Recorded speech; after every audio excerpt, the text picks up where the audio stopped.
આજે સરકારી બેંકો દ્વારા એક દિવસ પછી હડતાલ. સુરત શહેરમાં મોટી સંખ્યામાં બેંક કર્મચારીઓ હડતાલમાં જોડાઈને વિરોધ નોંધાવ્યો. અઠવાડિયામાં 5 દિવસ વર્કિંગ માટે હડતાલ કરાઈ. સરકારી તમામ યોજનાઓ બેંક મારફતે શરૂ થતી હોય છે, છતાં કર્મચારીઓનો વિરોધ. છેલ્લા 3 વર્ષથી 5 દિવસ વર્કિંગ ડે માટે લડત ચલાવવામાં આવી રહી છે.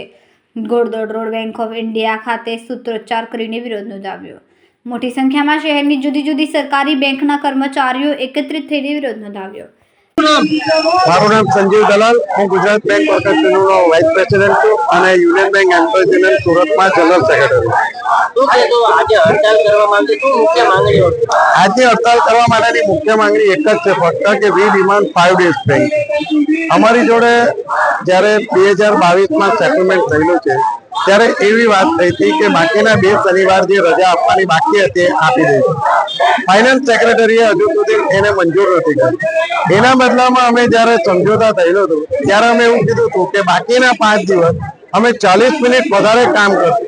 એટલે અમે કોઈ મફતમાં જે બીજો ને ચોથો શનિવાર ને સાથે પહેલો ને ત્રીજો શનિવાર રજા માંગી છે એ કોઈ મફતમાં નથી માંગી.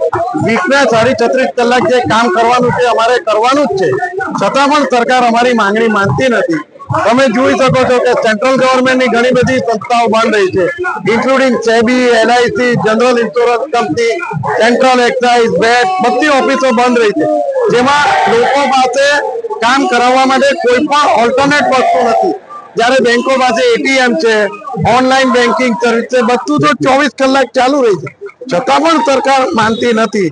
જેથી અમે આજે યુનાઇટેડ ફ્રન્ટ ઓફ બેંક યુનિયનના નેજા હતા, દેશની બધી પબ્લિક સેક્ટર બેંક આજે ફક્ત એક જ માંગણી માટે બંધ છે કે વી ડિમાન્ડ ઓનલી 5 days વર્કિંગ. માંગ નહીં સ્વીકારાય તો શું? માંગ નહીં સ્વીકારાય તો અમે અમારે જે નેતાગીરી કહે છે કે હજુ પણ કયું આંદોલન કરવું, તો એમના આદેશ અનુસાર અમે જે પણ આદેશ આવશે એ પ્રમાણે અમારા બધા બેંકના કર્મચારીઓ એ આદેશનું પાલન કરવા માટે બંધાશે.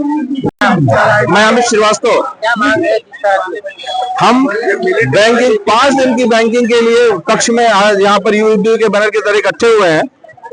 जो हमारा हक है, हमारे स्वाभिमान की लड़ाई है, क्योंकि सारे फाइनेंशियल इंस्टीट्यूशन जितने भी है, DFS हो, सरकार हो, इंश्योरेंस हो, फॉरेक्स हो, सब 5 दिन ही काम करते हैं हफ्ते में.